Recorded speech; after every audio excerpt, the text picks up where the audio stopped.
السلام عليكم ورحمة الله وبركاته. معاكم خالد صلاح. لو انت يوتيوبر او بتصور فيديوهات لفيسبوك تويتر او تيك توك او الحاجات دي كلها، فبتحتار انت تشتري مايك ايه بالظبط.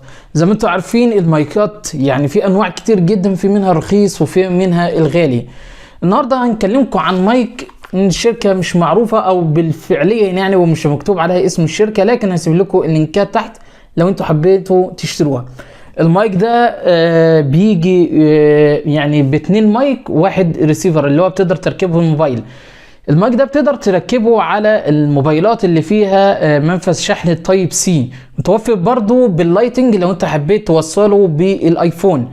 النوع اللي معانا النهارده زي ما احنا قلنا بيجي فيه اتنين مايك، وفي نوع بيجي بمايك واحد.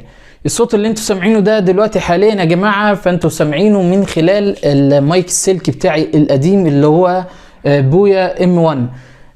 زي ما انتم سامعين كده، ده الصوت بتاعنا بدون اي اديت، مش عاملين اي اديت في المونتاج. ده الصوت الطبيعي اللي احنا بنتكلم بيه. هنروح دلوقتي ونجرب نشوف صوت المايك بتاعنا النهارده. الصوت اللي انتم سامعينه دلوقتي يا جماعه من صوت المايك اللي احنا بنتكلم عليه النهارده. احنا هنحاول نتكلم شويه علشان نشوف جوده الصوت بتاعته هل هي كويسه ولا لا. المايك ده عايز اقول لك ان انت تقدر تشغله على الايفون لان هو بيجي بجاك اللايتنج، وفي نفس الوقت برضه بتقدر تشغله على جميع الموبايلات اللي فيها منفذ شحن التايب سي. عايز اقول لك ان في نوعين من المايك ده. المايك ده بيجي باتنين مايك واحد ريسيفر زي اللي معانا النهارده، في اتنين مايك زي ما انتم شايفين، وريسيفر اللي مركبينه في الموبايل، وبيجي برضه بمايك واحد وريسيفر واحد.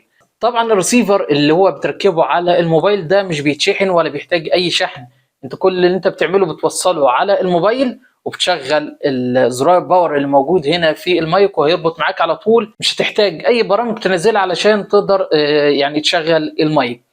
طيب في نقطة تانية عايز اقول لك ان المايك ده بتقدر تشحنه هنا عن طريق منفذ الشحن اللي هو التايب سي.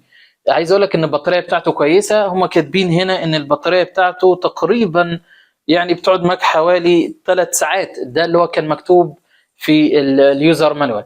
المسافة بين المايك وبين الموبايل عايز اقول لك ان هي بتوصل لحد 20 متر.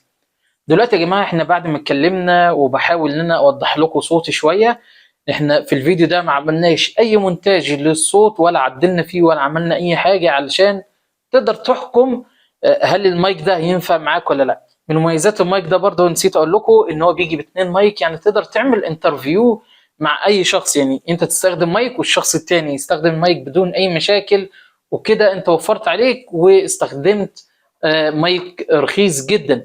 سعره هنا في السعودية تقريبا 50 ريال سعودي، وسعره في مصر بصراحة انا ما اعرفش سعره حاليا كام. انا هحاول هجيب لكم اسعاره وهجيب لكم الروابط القريبة من المايك دوت علشان لو حبيتوا تشتروه. في نقطة أخيرة عايز أكلمكم فيها، إن المايك ده ملهوش براند معين، يعني هتلاقي شركات كتير جدا بتنتج نفس المايك بنفس المواصفات تقريبا. أتمنى يكون الفيديو عجبكم. ما تنسوش تشتركوا في قناتنا على اليوتيوب وتتابعونا على الفيسبوك والانستجرام لو عجبكم المحتوى بتاعنا. والسلام عليكم ورحمة الله وبركاته.